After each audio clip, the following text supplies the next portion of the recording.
Bueno, hola a todos, bienvenidos a una nueva edición de los Web Stories, que son nuestros webinars en tiempos de cuarentena. En esta ocasión traemos una nueva presentación más orientada a testing. Vamos a hablar de inteligencia artificial en esta disciplina, en testing, y nuestro speaker va a ser Jeremías Giglio. Bueno, él empezó a estar interesado en testing cuando a los 17 años hizo un curso, por curiosidad. Ger es súper joven, tiene 21 años y tiene un montonazo de experiencia y está aprendiendo un montón acá en Endava, de donde forma parte desde octubre del año pasado. Y además Jere es una de las personas que activamente está participando dando clases en el CATU, que es un espacio en Villa Banana, en la ciudad de Rosario, donde capacitan a personas en testing para brindarles una posibilidad de un futuro y de un nuevo trabajo y que se puedan interesar por esta disciplina que es su pasión. Así que bueno, sin mucho más presentación, vamos a escucharlo a él, que es a quien quieren escuchar, y espero que disfruten la charla. Una vez que terminemos, responderemos las preguntas que pueden sumar en la pestaña de Q&A, las van escribiendo y al final de la charla vamos a empezar a responder todo. Muchas gracias. Hola, buenas, gracias por la presentación. Como dijo recién, hace casi un año que estoy en Endava. Estoy bastante contento de tener esta posibilidad, era algo que quería hacer desde hace mucho tiempo, así que muy agradecido. Me llegó el interés hacia este campo mientras estudiaba una técnica de automation. Me percaté que utilizaba inteligencia artificial y me interesó mucho el tema y continué creciendo desde ahí. Hoy le voy a hablar de los principios de la inteligencia artificial desde la mirada del tester, cómo podemos trabajar en un proyecto de inteligencia artificial y cómo podemos utilizarlo para ayudarnos en nuestras tareas como testers.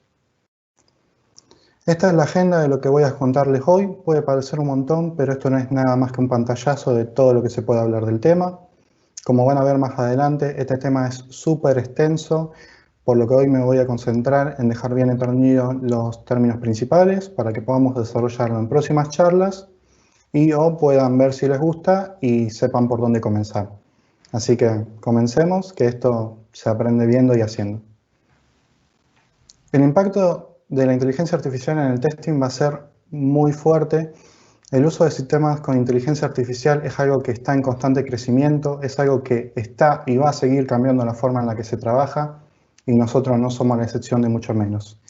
Estas son las dos vertientes principales que actualmente se pueden ver. Primero tenemos el testing de sistemas con inteligencia artificial. Estos sistemas no están libres de errores ni mucho menos y van a tener que ser probados.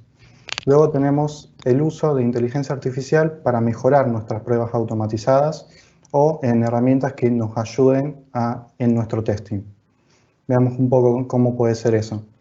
El primer caso puede ser a través del diseño de pruebas, varias herramientas de inteligencia artificial que incorporan en tecnologías como el procesamiento del lenguaje o la minería de texto, nos pueden ayudar a la generación automatizada de campos de pruebas a partir de los requerimientos. Es decir, miran cuáles son los requerimientos y a partir de eso pueden generarnos una lista de comprobación.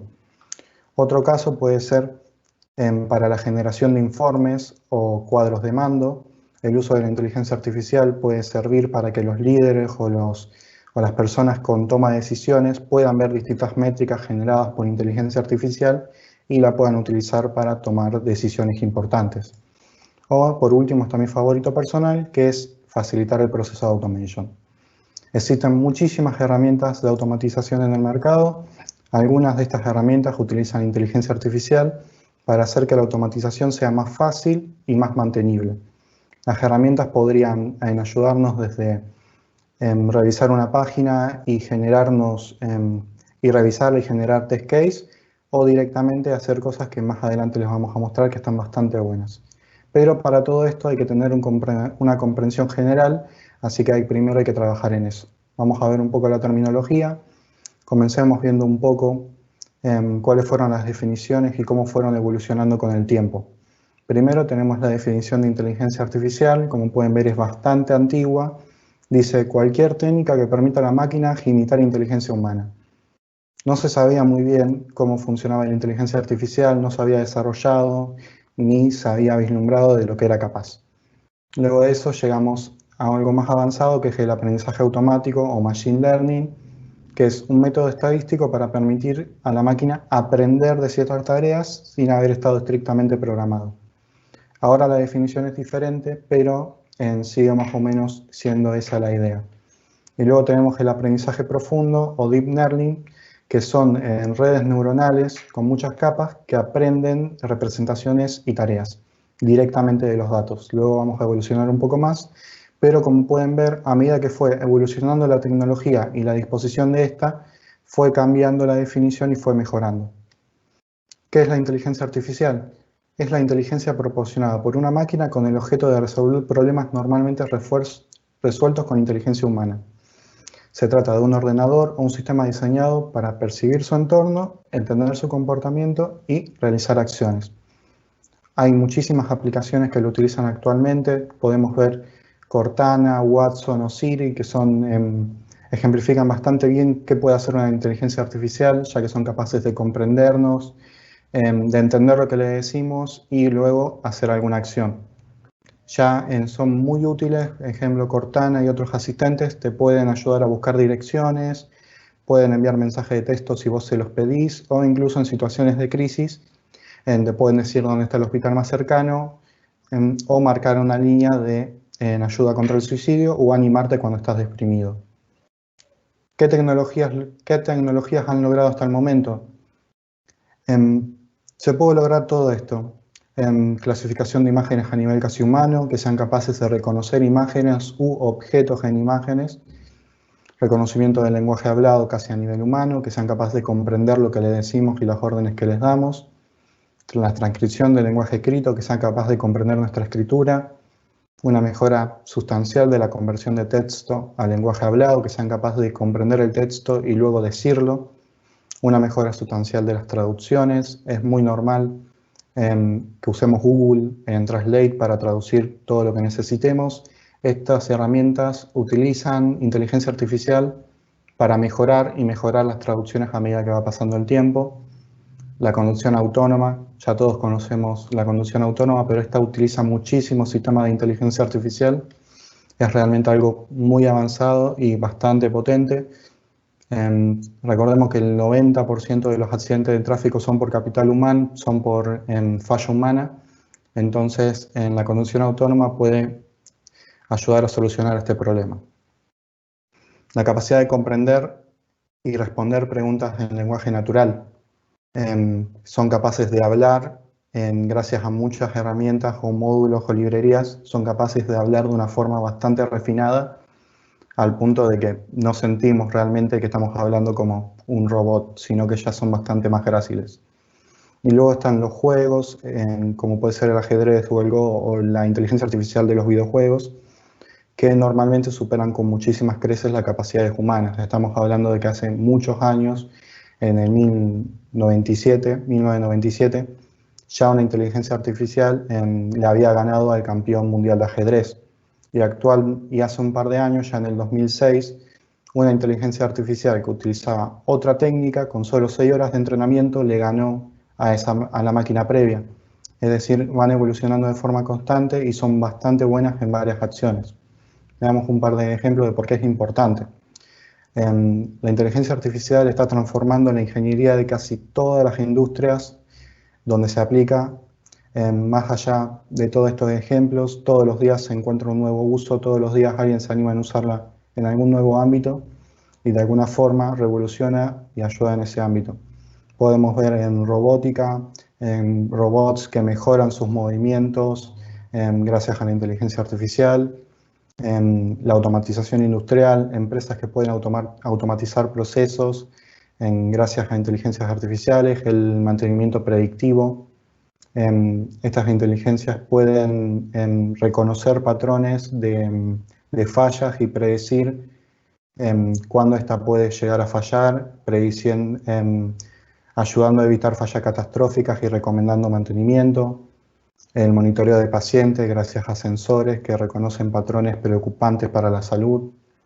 El uso de electricidad o de toma de decisiones en grandes empresas energéticas que evalúan cuál fue el consumo a través del tiempo y generan recomendaciones para zonas enteras, y la conducción automática, que también va a revolucionar bastante la forma en la que se maneja el transporte.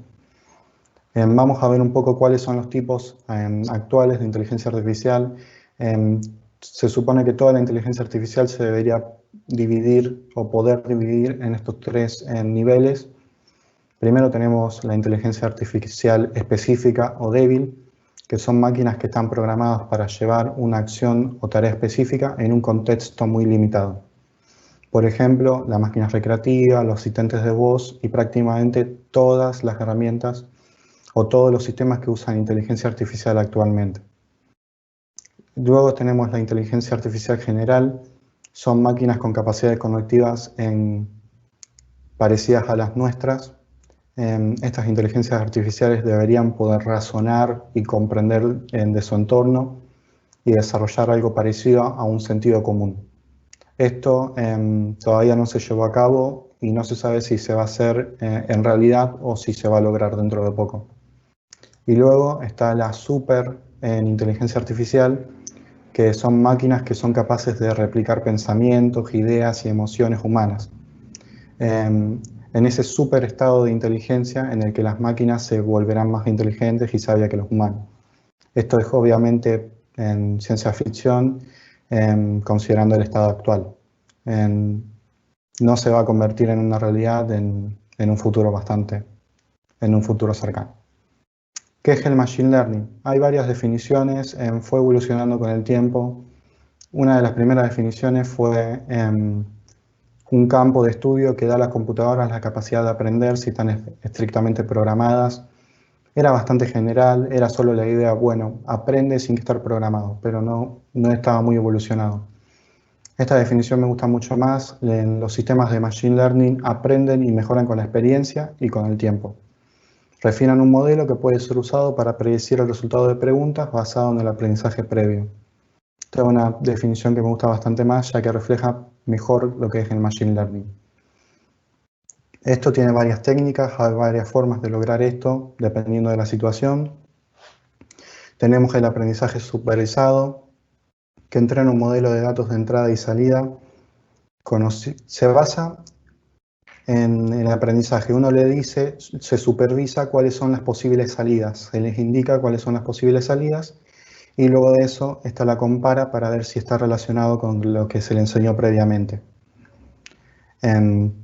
Más adelante vamos a explicarlo un poco mejor. Luego está el aprendizaje no supervisado, que encuentra patrones ocultos o estructuras intrínsecas en los datos de entrada. Y por último tenemos el aprendizaje por refuerzo, en el que el algoritmo aprende interactuando con el entorno de forma interactiva. El agente es recompensado cuando toma una decisión correcta y penalizado cuando toma una decisión incorrecta. Ahora vamos a ver cada uno de ellos. Comencemos por el supervisado. Aquí un ejemplo de aprendizaje supervisado, donde podemos ver que tenemos un montón de imágenes de distintas frutas. Lo primero que hacemos es enseñarle o darle los datos de las posibles salidas que va a tener, los posibles tipos de frutas que quiero que reconozca. Como pueden ver, yo le di uvas, cerezas y manzanas. Perdón.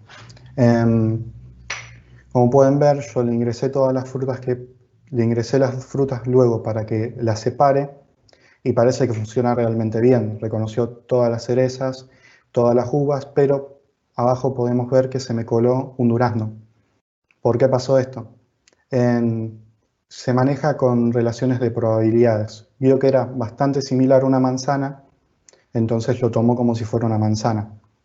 Si yo hubiera sido demasiado específico, es decir, que sea muy fiel a lo que es una manzana, a lo mejor hay alguna manzana que le falta el tallo o algo y no me la reconoce como manzana porque fui muy específico cuando le dije qué quiero que reconozca. En cambio, si yo soy demasiado, le doy demasiado poco entrenamiento, pueden pasar cosas como esta que se colen en resultados que yo no quería. Es una cosa que hay que trabajar y es una característica de la calidad en la que tenemos que trabajar. El aprendizaje supervisado se puede dividir en dos secciones: la clasificación, que es cuando se usa cuando el problema requiere clasificar un dato en una de las pocas clases predefinidas. Se utiliza el aprendizaje supervisado. Este tipo de modelo se utiliza cuando los datos de salida son discretos o cuando la salida cae entre el número de clases alimentadas durante el entrenamiento. Es decir, yo les di un par de indicaciones de qué podía ser el resultado y esta los maneja en base a eso. Y luego tenemos la regresión. Cuando los datos de salida son de naturaleza continua o numérica, se utiliza para predecir la edad de una persona o el peso de una persona.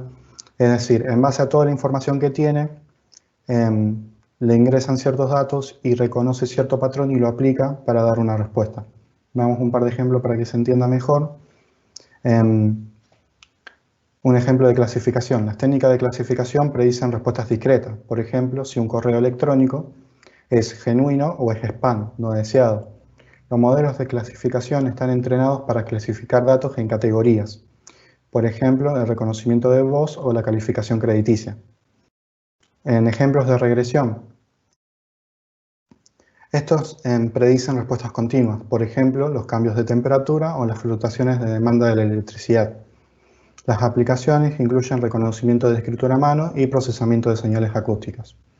Ahora pasemos al no supervisado. En el no supervisado, como había dicho antes, yo no sé yo no le enseñé a la máquina previamente cuáles son los tipos de datos que va a tener a la salida. Entonces se usa para cosas diferentes. Se puede utilizar para agrupamiento, que es una técnica de aprendizaje, es la más común de todas. Se utiliza para el análisis exploratorio de datos, para encontrar patrones ocultos o agrupaciones en los datos. Las aplicaciones para la agrupación incluyen análisis de secuencia de genes, investigación de mercado y reconocimiento de objetos. Es decir, cuando yo no sé en qué tipo de información tengo o no sé en qué características tienen y yo quiero separar, que busque diferencias y las separe. Puede parecer algo simple, pero a lo mejor si tenemos muchísima información es imposible hacerlo para una persona, pero para alguno de estos algoritmos sí. Y luego tenemos la asociación. Para esto lo que hace es encuentra relaciones entre los datos. Puede utilizarse para muchas cosas. Se puede utilizar para ver en qué relación tienen varios factores una enfermedad. Se puede decir, bueno, qué factores tienen en común, cuáles son los síntomas en común, cuando una persona normalmente no puede entender o no puede encontrarlo porque es mucha información. Estos dos son ejemplos que me gustan. Se puede utilizar para segmentación de clientes o análisis de mercados. Podemos ver la agrupación. Yo tengo un montón de datos de miles de clientes y gracias a la agrupación separa a los clientes debido a X características. Supongamos que a mí me interesa muchísimo encontrar y capitalizar X sector, pero no sé cuáles son esos clientes. Gracias a esto yo puedo segmentarlos y concentrar esfuerzos justamente en ese grupo específico, permitiéndome ganar más dinero. Y luego tenemos la asociación. Supongamos que un carrito de compras, yo me compré distintos elementos. Me compré una pelota de fútbol y un arco de fútbol. Todo esto tiene características en común, que es el deporte y justamente el fútbol. Gracias a eso y a esa asociación que hizo, puede haber publicidad focalizada que me indique, bueno, cómprate, me va a llegar mucha publicidad de fútbol o me va a llegar mucha publicidad de X elementos que todavía no compré que están relacionados. Y por último está el aprendizaje por refuerzo. Este es un algoritmo que aprende interactuando con el entorno de forma iterativa y por lo tanto aprende de la experiencia. El agente es recompensado cuando toma una decisión correcta y penalizado cuando toma una mala. Esto es bastante útil, se usa muchísimo en automation. Hay varias herramientas que trabajan con esto.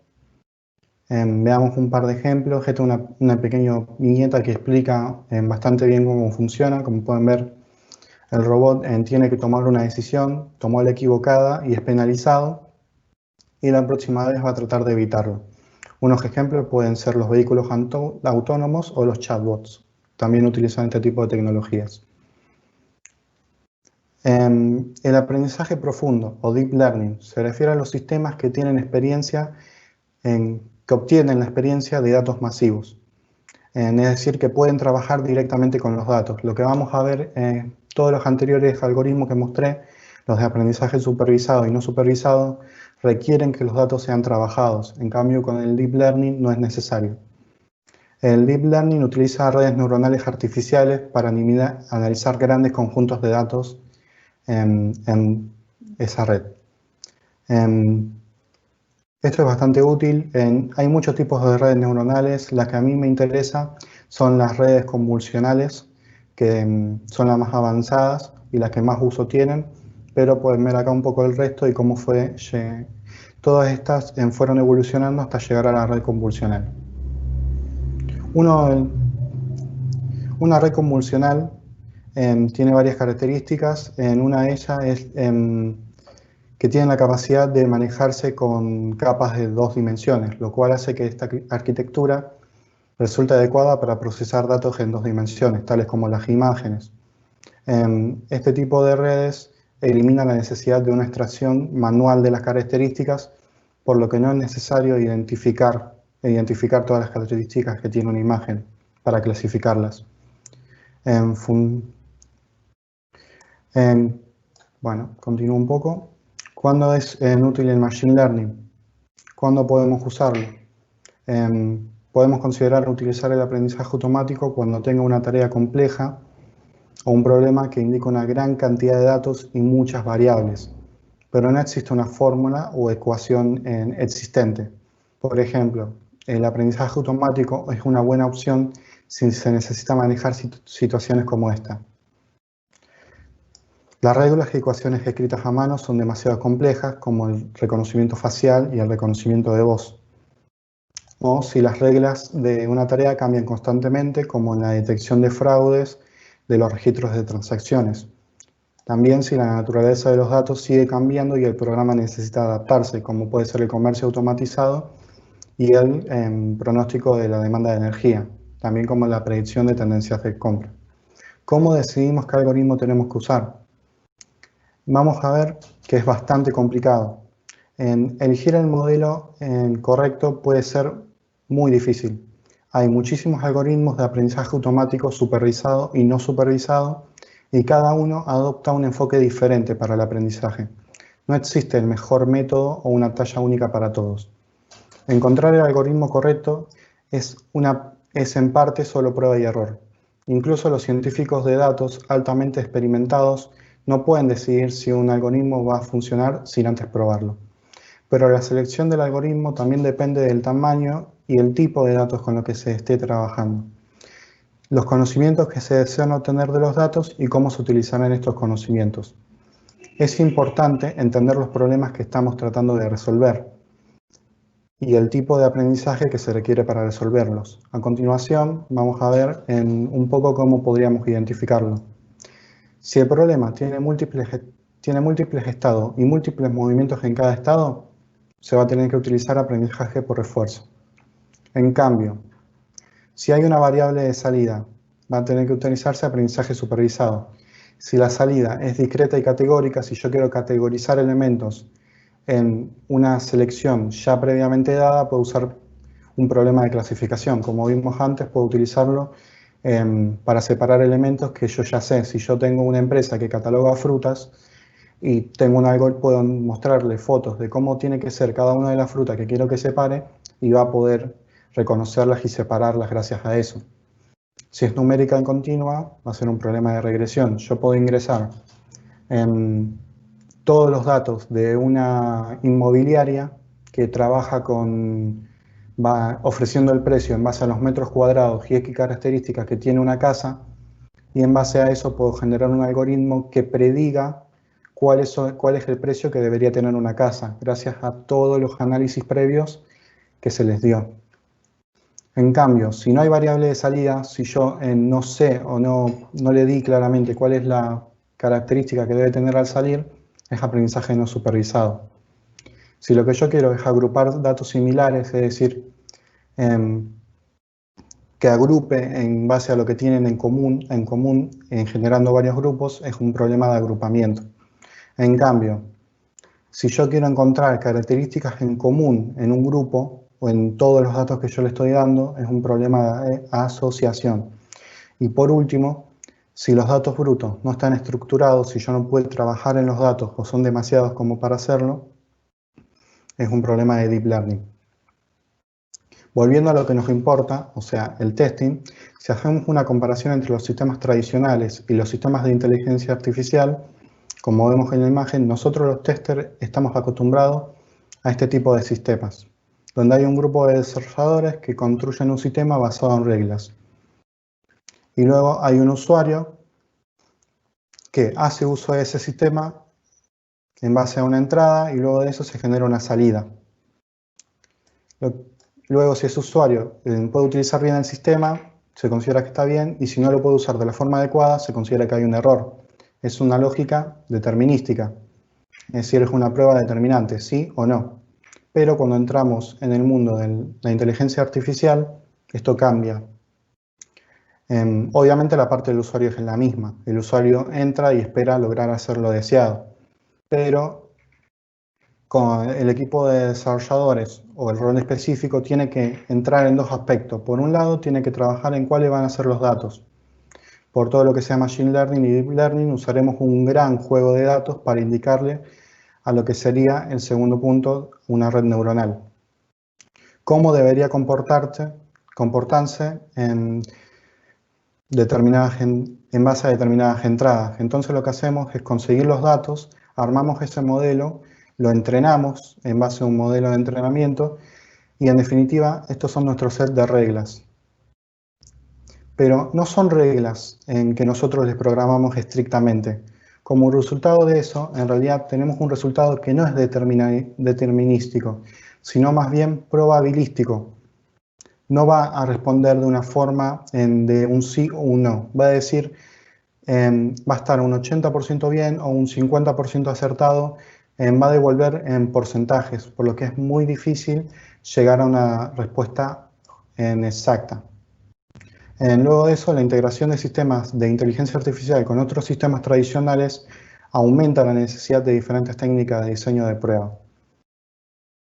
Este tipo de testing requiere muchas habilidades específicas, como puede ser la limpieza de datos, el preprocesamiento y la prueba de método de entrada.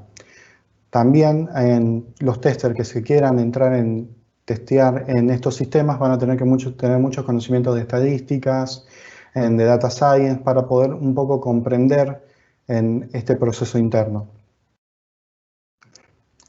En Deep Learning lo que hacemos es entrenar con datos una red neuronal. Como es un proceso más técnico, lo primero y lo más importante es entender cuál es el problema que vamos a solucionar. Hoy en día, la rama de investigación de inteligencia artificial que puede abordar distintos problemas, pero donde más tenemos que trabajar, es definir concretamente qué quiero resolver con la inteligencia artificial. No vamos a tener una red neuronal que nos vaya a resolver todos los problemas o reconocer todo lo que queramos, por lo que es importante definir el problema y acotarlo. Después de eso tenemos en paralelo la parte de obtener los datos. Cuando nosotros obtenemos los datos tenemos que trabajar mucho en la selección de los mismos. Tenemos que trabajar también en lo que se llama etiquetado. Eso quiere decir que vamos a usar datos como, por ejemplo, si tenemos fotos de perros o gatos, tenemos que mostrarle a una red neuronal muchísimas imágenes que le indiquen que es un perro y que es un gato, de manera tal que cuando aprenda a distinguirlos pueda, cuando les enfrentemos ante una foto que no había visto antes, decirnos si es un perro o un gato. Esto es muy importante porque el etiquetado lo hacen los humanos, entonces puede haber errores ahí. El testing justamente empieza con la calidad de los datos aquí y también muchas veces con el preprocesamiento de los mismos.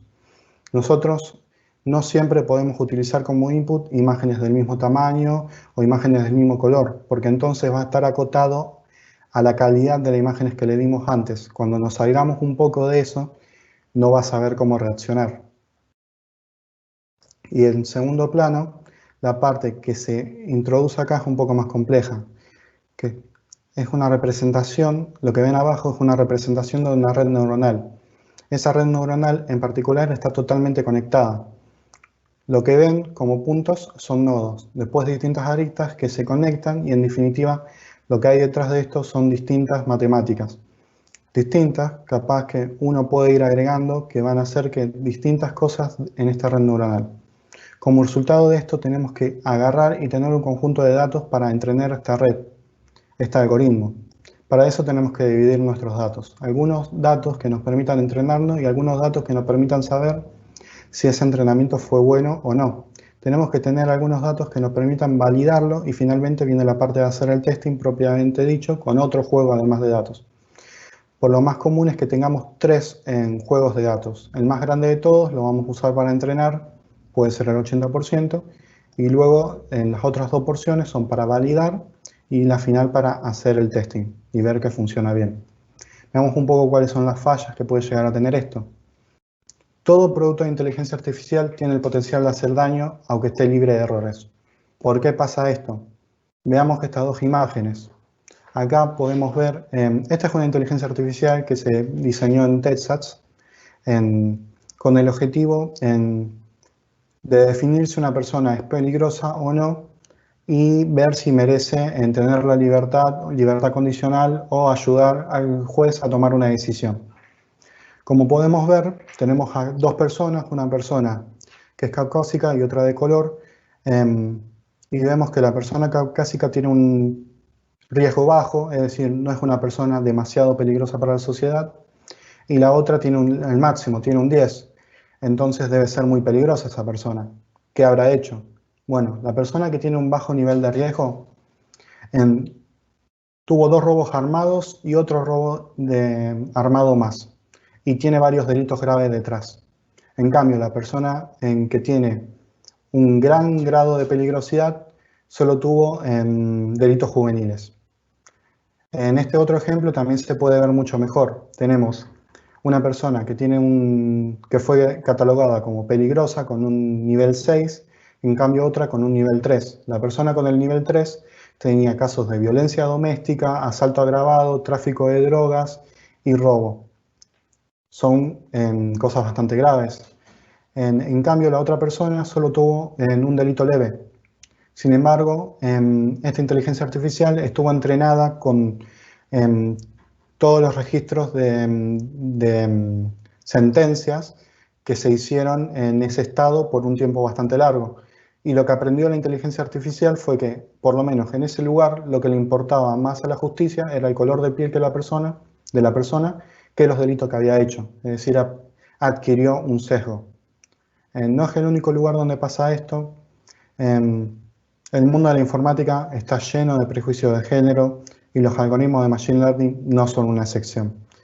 La complicación es que esto es cada vez más común, hay cada vez más tecnologías que incorporan inteligencia artificial a su sistema, así que nuestra responsabilidad es eliminar el sesgo de nuestros modelos. Las máquinas no solo obedecen, también aprenden y pueden aprender muy mal.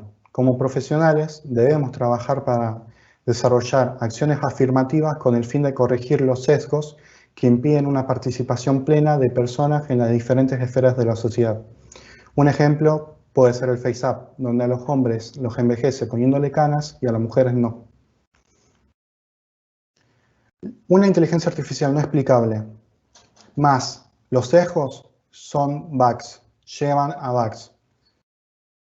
Tenemos que ver estos 2 conceptos principales.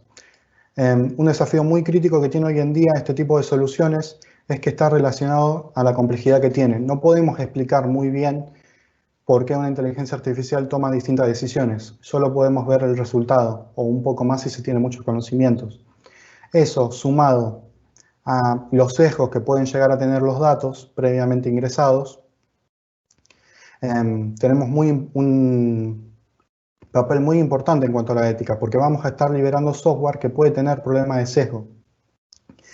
Para englobar, en definitiva, no podemos explicar estos algoritmos por qué devuelven lo que devuelven o por qué es ese comportamiento. Y por el otro lado, tenemos que aprender que puede haber riesgo de sesgos en nuestros datos.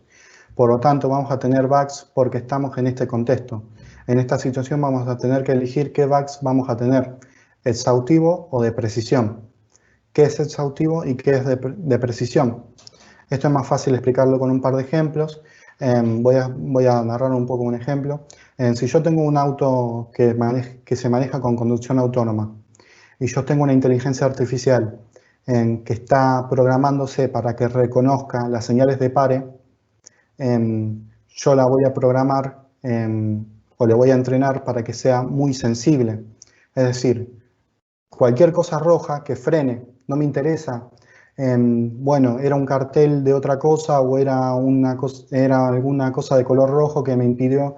No, no me importa, porque yo no quiero que para evitar esa situación no entrenarla lo suficiente o que no sea lo suficientemente exhaustiva como para que en algún momento cuando lo necesite no frene en un pare porque no era necesario. Yo quiero que sea muy exhaustiva en ese momento. Si ve algo rojo, que frene. O si ve en una pequeña letra que se parezca a una de un stop, que frene. En cambio, cuando se determina en la libertad de una persona, yo tengo que estar muy seguro de que esa persona es culpable. Tengo que analizar muy bien los delitos que hizo esa persona. En ese caso sí quiero que sea muy preciso y sí quiero que se concentre muchísimo, ya que es algo bastante delicado y quiero que lo haga a la perfección. Esto, bueno, ¿se acuerdan que al principio les hablé que había dos ramas principales? Bueno, todo lo que vimos hasta ahora más o menos era para lograr el testing en sistemas de inteligencia artificial. Bastante poquito, sí, bueno, la verdad, pero está bastante bueno. Ahora vamos a ver cómo podemos utilizar la inteligencia artificial para ayudar a nuestro testing. Veamos un poco el automation, es decir, hacer test automáticamente. Esto es lo que sucede hoy en día cuando tratamos de automatizar en una aplicación. Yo tengo que inspeccionar el código de la página y generarle una sentencia que localice un elemento.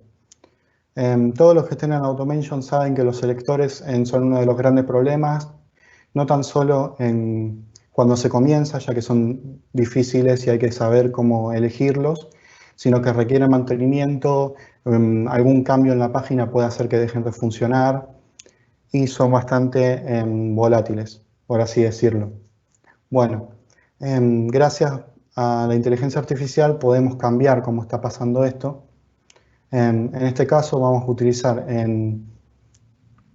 inteligencia artificial para poder seleccionar nuestros elementos de forma automática, por ejemplo, con Appium. Con una sola llamada de API, es decir, a un servicio de Internet, podemos agregar poder de inteligencia artificial a nuestros test de aplicaciones móviles. La inteligencia artificial va a encontrar elementos comunes como pueden ser cuadros de texto, botones de inicio, por lo que los testers ya no nos vamos a tener que preocupar más por eso. Simplemente le diremos qué queremos que encuentre y lo va a encontrar en la aplicación. ¿Cómo logramos esto? Hoy por hoy, para automatizar una aplicación móvil, podemos utilizar herramientas como es Appium, que te permite validar y hacer test automáticos en una página web. ¿Cómo empezamos? Empezamos con una red neuronal que está vacía, que va a ser entrenada. ¿Cómo la vamos a entrenar? No le vamos a agregar nada complicado, solamente en carritos de compras. Miles y miles de imágenes de diferentes aplicaciones y diferentes tamaños y contextos.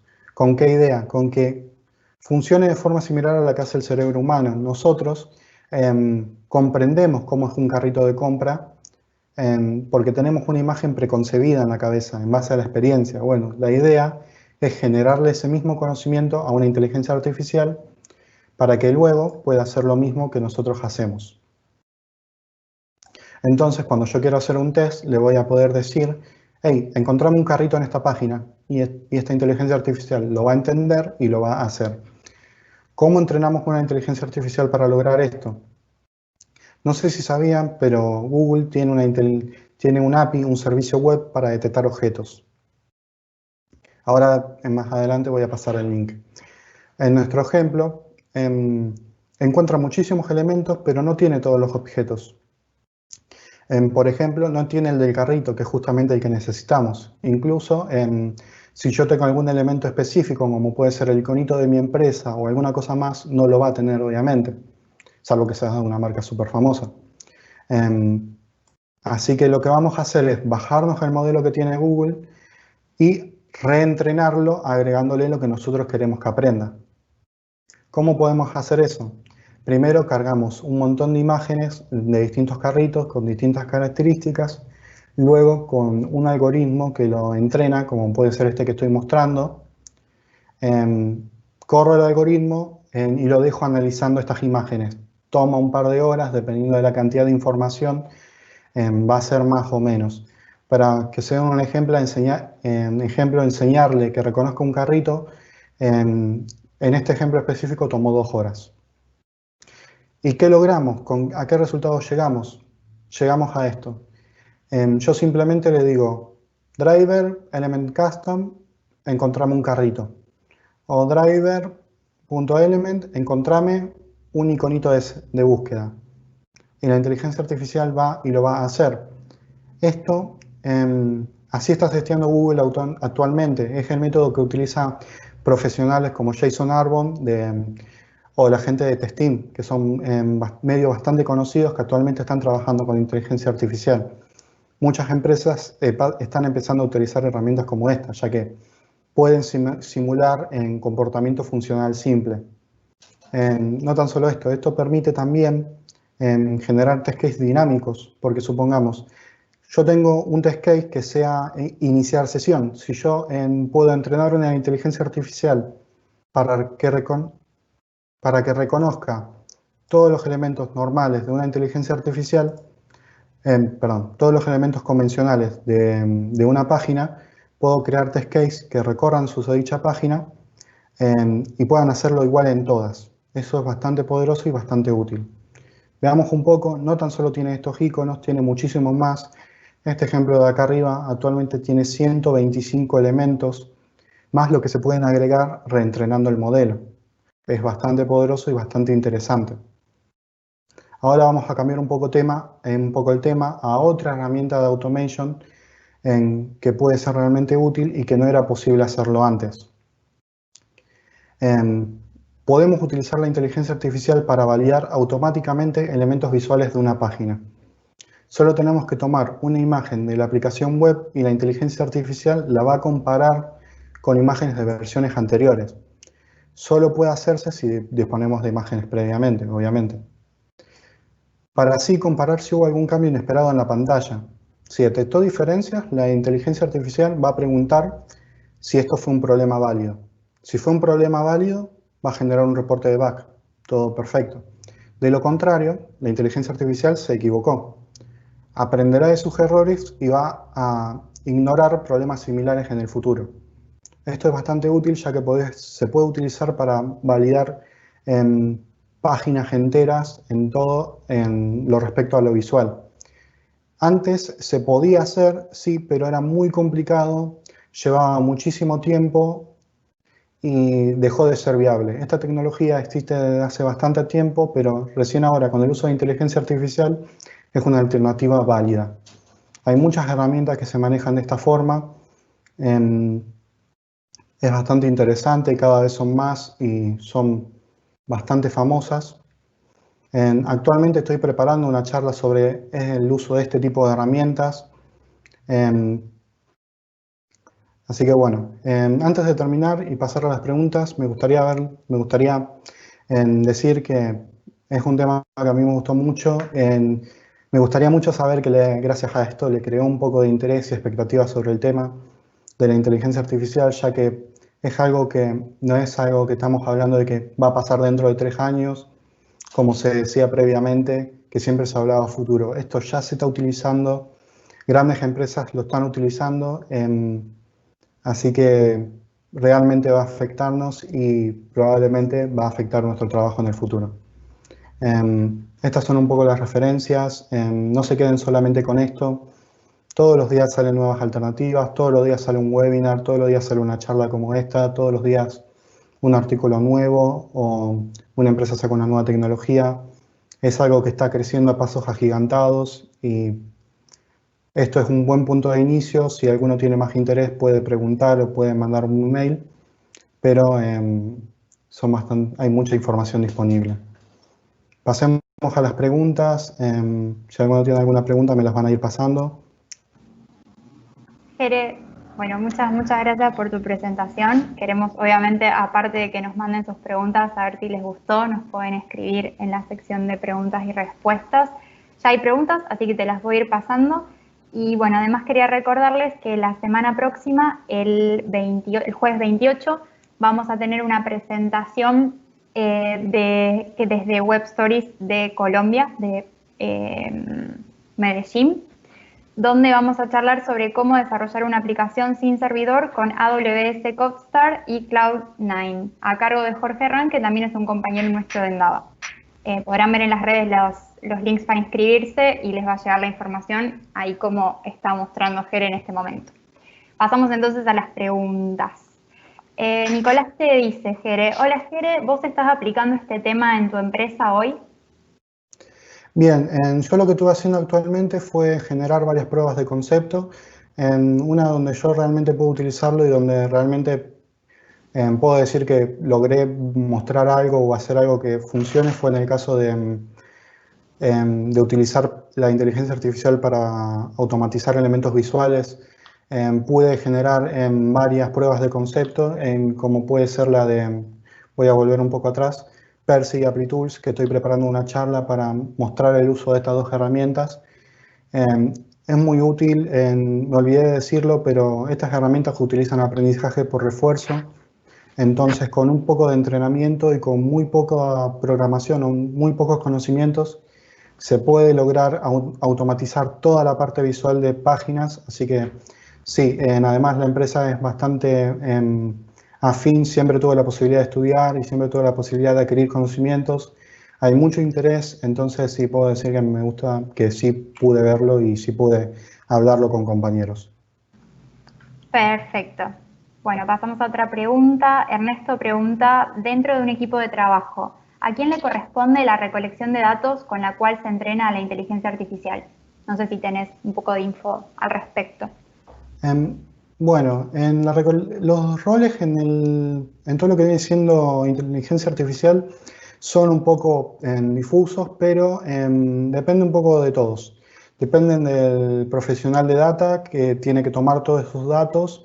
Depende también del tester, comprobar que estos datos están bien entregados, están bien repartidos, porque los datos tienen que estar repartidos de forma aleatoria para que tanto el grupo de testing como el grupo de validación y el grupo de entrenamiento de datos tengan características similares para no tener sorpresas desagradables.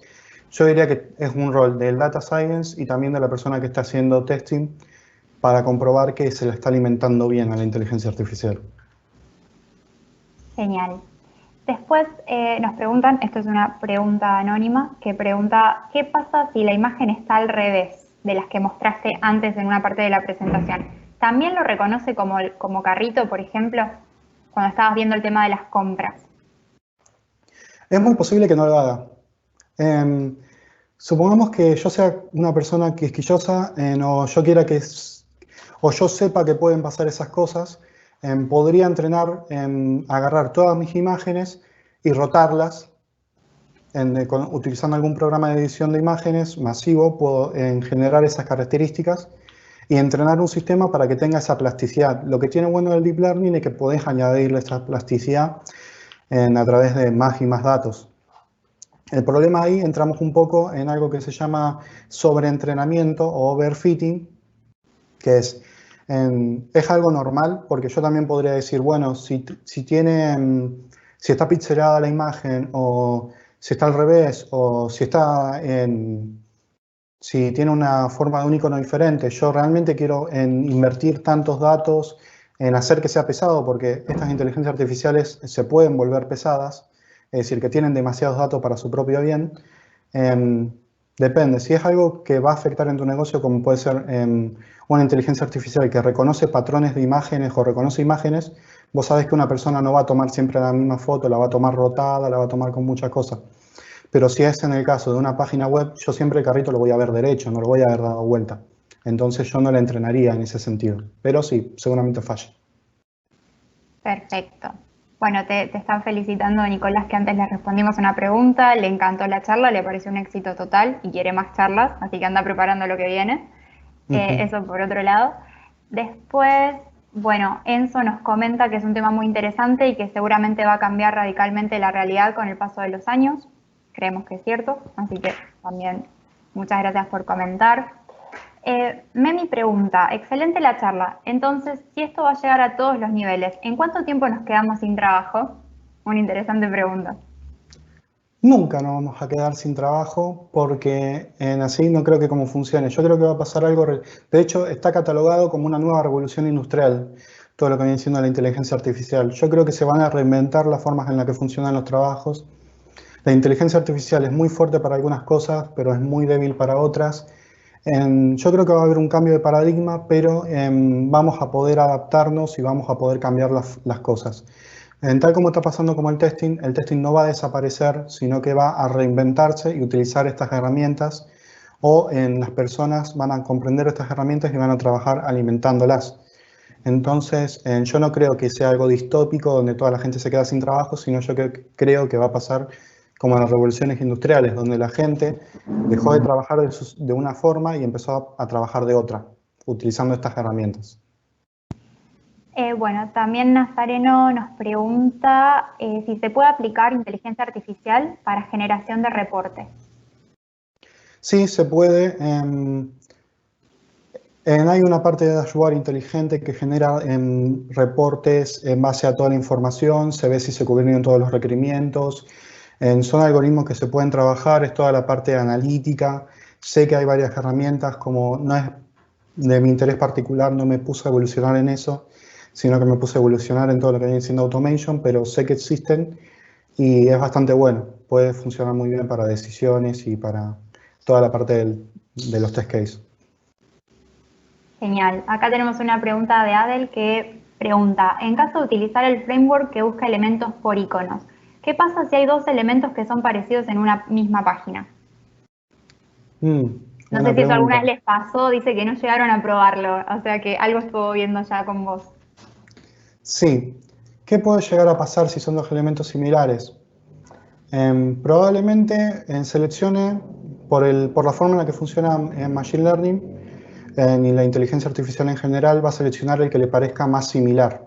Yo me preocuparía, porque al manejarse esto por porcentajes, yo me preocuparía más si hay dos iconos iguales o exactamente iguales, ya que supongamos que hay un icono que es parecido. A la hora de tomar una decisión, tal como lo hacemos nosotros, va a pensar, esto es más parecido a lo que yo busco que este otro que también es parecido, pero no es tan parecido. Ya que al no manejarse de forma absoluta, tiene cierto grado de iteración y de toma de decisión. Y si no, se tendrá que configurar para que siempre seleccione el primero, o ahí sí un poco de configuración manual. Pero es una buena pregunta. Perfecto. Otra pregunta más de Joshua. Pregunta, bueno, te agradece y te dice excelente charla, simple y directo. La pregunta es si esto se aplica mejor en web apps o en mobile apps y si existen librerías adecuadas para cada uno. Bien. Yo puedo decir que el ejemplo más fuerte que hay en este momento, que es el ejemplo que mostré del carrito, es un ejemplo que existe y que se encuentra, está diseñado por la gente de Testin y Jason Arbon en conjunto. Perdón. Funciona con Appium, que se utiliza para automatizar en todo lo que viene siendo aplicaciones celulares. Luego de eso, toda la parte que viene siendo la automatización visual de elementos sí funciona en webs y en aplicaciones celulares, pero faltaría investigar más y generar más en base a todo lo que viene siendo en toda la parte de buscar elementos automáticamente. No está tan disponible para todo lo que viene siendo web, sino más para aplicaciones de celular. Genial. Y respecto a esto que comentabas recién, nos preguntan sobre Appium, ¿qué lenguaje de programación se necesita para implementarlo? Appium. Appium funciona con varios lenguajes. Nos encontramos que se puede manejar con Java, que se puede manejar con clientes de Python, con clientes de Node. Tiene su forma de escribir test case, hay muchísima info disponible. Yo no tenía tanto conocimiento, pero hay una comunidad gigante. Es más afín con sistemas de Mac y sistemas de Linux. Me la vi bastante mal para poder instalar Appium en Windows, pero lejos de eso se puede programar casi en cualquier lenguaje dentro de Appium. Perfecto. Otra pregunta, pasamos, es de Ernesto y pregunta, si quiero entrenar a mi inteligencia artificial en medicina, por ejemplo, ¿los textos y documentos hay que prepararlos o directamente puedo indicarle a la inteligencia artificial que tome la información de un set de URLs? Bien. Depende ¿Probaste de algo cómo. de eso? Sé que se utiliza muchísimo, desde hace mucho tiempo se viene utilizando en la medicina de una forma bestial, como puede ser reconociendo virus o como puede ser reconociendo características de distintos pares de moléculas. En las farmacéuticas lo utilizan muchísimo el Machine Learning porque prácticamente dejan una computadora corriendo, intentando una y otra vez combinaciones virtuales de distintos medicamentos para ver si solucionan un problema. Sí, se podría, hay muchas, hay unas herramientas de Machine Learning que usan minería de texto que recorren en documentos enteros y en base a cómo lo entrenes puedes lograr generar algo como eso. Sé que existe, sé que se hace, así que es algo bastante interesante. Genial. Preguntan también si existe algún repositorio de algoritmos para enseñar a las redes neuronales. Los algoritmos, sé que hay muchísima información en Internet, no está oculta ni mucho menos. Los algoritmos son bastante simples, se buscan y luego se entrena y se ingresa la información que se tiene que ingresar. Estuvimos investigando bastante en eso y es complicado, se requiere un poco pero con un poco de esfuerzo se puede lograr hacer esto. No hay que escribir algoritmos ni nada de eso, están todos en la red. A lo mejor se tiene que editar un poco, pero toda la información está disponible en la red, vos solo tomás los algoritmos y empezás a trabajar sobre ellos. Acá hay otra pregunta interesante que nos hace Nicolás. Bueno, dado el problema actual de la pandemia en Argentina, todos los testers están trabajando desde casa. Entonces, bueno, pregunta si algunos colegas que no tienen computadoras adecuadas para las pruebas necesitan una mega computadora para hacer testeos de inteligencia artificial. Para nada. La inteligencia artificial no consume tantos datos, la mayoría son ecuaciones matemáticas. Se puede ver online, se puede ver con una computadora relativamente liviana, ya que no es algo como, yo qué sé, un gráfico hipervisual que requiere mucha potenciación o algo. Simplemente, si se puede programar en simple, se puede hacer todo lo que viene siendo en test de inteligencia artificial o trabajar con inteligencia artificial. Genial. Bueno, hay 1000 mensajes de agradecimiento, Fer. Están todos muy felices de escucharte y les gustó mucho la charla. Y acá una última que a lo mejor con esta te estoy matando, pero por las dudas pregunto si no se sabe, no se sabe. Alguien pregunta cómo se aplicaría, si se te ocurre, la inteligencia artificial en gastronomía. En gastronomía, En gastronomía, te bueno, maté. no me mataste. Supongamos, lo he visto en asuntos previos, sé de Amazon, que Amazon automatizó enteramente a través de automatización industrial todo un sector que miraba la calidad de las frutas. Entonces, vos le ingresabas 1 millón de frutas a través de cámaras, identificaba de inmediato las frutas y te decían cuáles eran de buena calidad, cuáles eran de mala y te separaba y dándote la mejor calidad de ingredientes. Luego de eso, hay inteligencias artificiales. Hay una que es muy cara y que es una cosa increíble, que son 2 brazos robóticos encapsulados en una cocina que cocinan para vos. Vos le das una receta y cocina para vos, después limpia y hace todo. Y una de las cosas que puedes hacer es enseñarle a hacer una nueva receta y varias cosas, pero es algo bastante top, no es muy raro eso. Y luego de eso sí, preparación, calidad de elementos, reconocer todo. Eso es más o menos lo que te puedo decir, pero sí, una pregunta complicada. Complicada. Me gustaría lo de los brazos. Te digo que interesante lo que nos acabas de contar. Bueno, esa fue la última pregunta que teníamos. Fueron unas cuantas y le agradecemos a todos los que llegaron hasta acá. Son un montón de asistentes, así que nuevamente muchas gracias por sumarse a los Web Stories. Y obviamente pueden seguir en las redes de Endava Latam cuáles son las próximas fechas. Y además ya lo comprometemos a Jere de palabra a que prepare su segunda parte, porque todos quieren saber más cosas respecto a la inteligencia artificial aplicada a testing, así que te comprometemos, Jere, ya está. Sí, es algo que me encanta, estoy ansioso a lograr y hacer más cosas. Había muchas cosas también que quería mostrar y no pude, entonces como que de esto se puede hablar largo y tendido de esto y sigo estudiando, así que no, si ya me quedé con cosas, mi yo del futuro va a saber muchísimo más y entonces, buenísimo. Muchas gracias a todos, esta es como la primera charla que doy así de grande. Ahí están mis redes, está mi LinkedIn y está mi email. Por si quieren preguntas, mátenme a preguntas, mátenme a feedback, a mí me encanta. Así que, de nuevo, muchas gracias a todos. Gracias, Jere. Gracias a todos los que se sumaron. Vamos a estar enviando después la grabación de la charla a todos los que están registrados y los esperamos en los próximos Web Stories. Vale, dejo con esto y listo.